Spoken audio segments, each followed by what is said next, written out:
Adult Sunday School Leader. We are continuing in our unit entitled Stand Up, How to Fight Injustice. We are in week 5. The title of the lesson is Stand Up and Speak. It's out of Esther 7, verses 1 through 10, and that is the entire chapter of Esther 7. And the point of the lesson is to be bold, but leave the results to God. My wife and I are on vacation this week, and we are visiting our daughter out in the Clemson, South Carolina area. And we drove through the Clemson University campus just the other day. And it's the summer term now, so there's not nearly as many students on campus, not nearly as crowded. And we drove right past Clemson Memorial Stadium. And you can look in there and you can see those huge letters just below the upper deck that says, Clemson welcomes you to Death Valley. We could reword that just a little bit for our title of our lesson today and say, Esther welcomes you to Death Valley, and Haman, you are the guest of honor.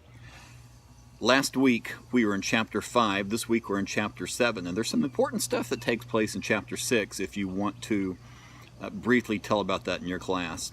You see, the king was trying to go to sleep one night, he had insomnia, and so he asked for the book of the Chronicles of his reign to be brought before him and read to him.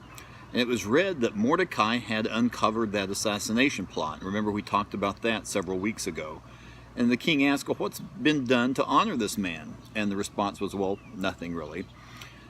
And I guess that took all night to read all that, because it then says that Haman entered the court hoping to speak to the king about killing Mordecai.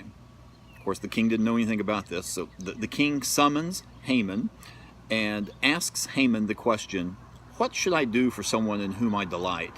And of course, Haman thought he was talking about him because he had already been promoted, right? And so thinking it was for him, Haman answered, get a horse that you have ridden on, king, and a royal robe and a royal crest on the guy's head, and parade him around the town.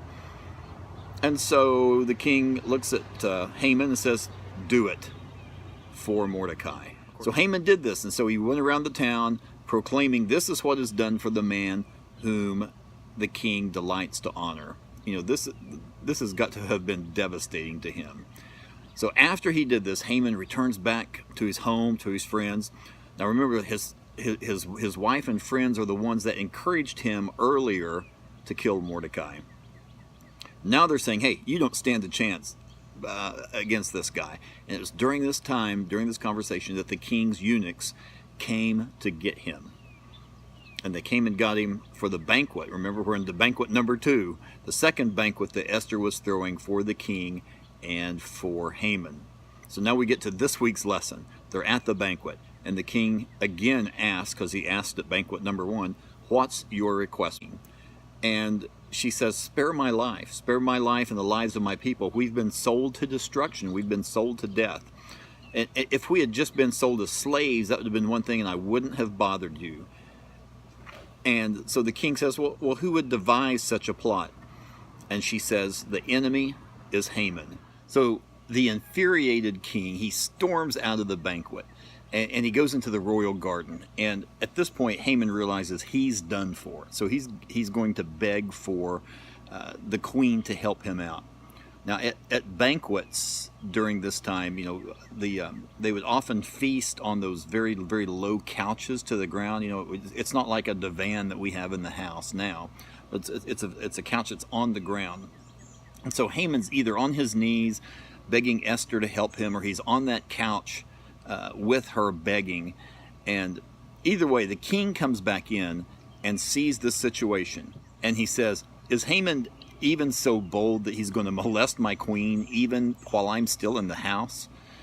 And Harbona, who is one of the king's eunuchs, he told the king of the gallows, or the pole, that had been set up to execute Mordecai. And if you remember, we talked about a couple of lessons ago about why the different translations use either hanging and gallows versus impaling and pole. So we might want to go back and listen to that if you hadn't done that already. Anyway, the king says, hang him on it. Execute Haman. Well, there's a couple of ironic points that I see in this passage. One is that the accolades that Haman expected for himself were actually given to Mordecai. And then kind of on the flip side, the punishment that Haman prepared for Mordecai was actually given to Haman.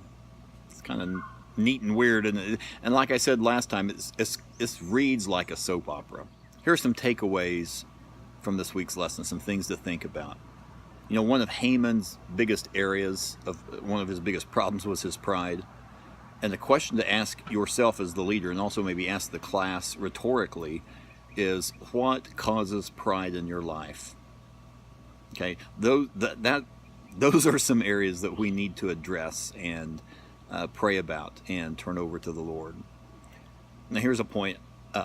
God uses unbelievers to bring about his will.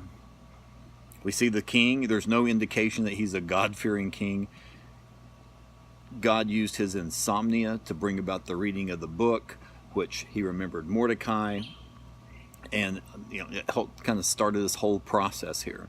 As with most things, we can err in one of two extremes when it comes to confronting injustice. We can say it's all our responsibility.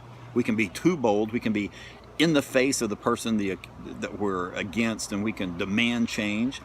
Or we can go to the other extreme, and we can say it's all God's responsibility. We can be too passive. We can just, well, whatever will be, will be. We can't really do anything about it. But just like the point of the lesson says, we need to be bold, but leave the results to God. So let's take Esther's approach to standing up to injustice. That is what she did. She prayed.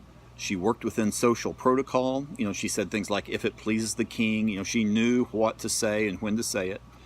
But be bold if you absolutely have to. Remember, she initiated the conversation with the king and could have been killed instantly on the spot. So I have had a really good time here in the Clemson, South Carolina area playing with my buddy Henry. Say hi, Henry. Hi. Hi. So as you continue to prepare your lesson for this week, don't forget to pray for your class, and hope you have a great rest of the week. Bye. Bye.